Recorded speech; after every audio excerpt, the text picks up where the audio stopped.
नमस्कार। आजच्या गणेश चतुर्थीच्या आपणा सर्वांना भायखळा विभागातील नागरिकांना आणि तमाम मित्र परिवारांना खूप खूप शुभेच्छा। ही गणेश चतुर्थी निश्चितच आपल्याला चांगली जाईल।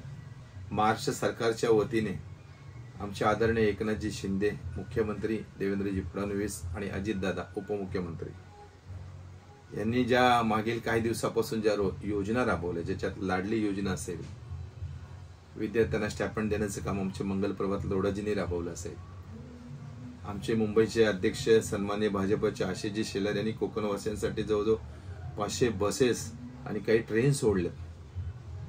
या सर्व योजना, लाडली योजना आणि या योजनेतून महिलांना मिळालेले लाभ, वयश्री योजना, ज्येष्ठांसाठी तीर्थ योजना, महिला बाल कल्याणच्या वतीने अपंगांसाठी 3000 रुपयाची मासिक पेन्शन योजना, अशा असंख्य योजना राबवित असताना निश्चितच सरकारला आनंद होतो, आमच्यासारख्या कार्यकर्त्यालाही आनंद होतो।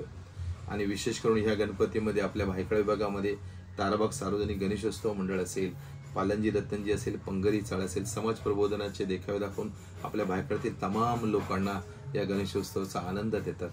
तसा आपल्या मुंबईची शान, मुंबईचा राजा गणेश गली, भव्य देखावे या ठिकाणी पाहायला मिळतात। आणि आपल्या सर्वांचा राजा, या देशात नाही तर जगात लोकप्रिय असलेला लालबागचा राजा, याच्या दर्शनासाठी असंख्य तुडुंब गर्दी देशाच्या कानाकोपऱ्यातून मुंबई शहरात येत असतात। आणि म्हणून आजच्या गणेश चतुर्थीच्या शुभेच्छा देताना खूप मनापासून आनंद होत आहे। आणि पुन्हाच्या आपल्या सर्वांना शुभेच्छा। हा गणराय आपल्या सर्वांना मंगलमय आयुष्य आणि लाभ देईल अशा शुभेच्छा चिंतितो। धन्यवाद। आपला रोहिदास लोखंडे।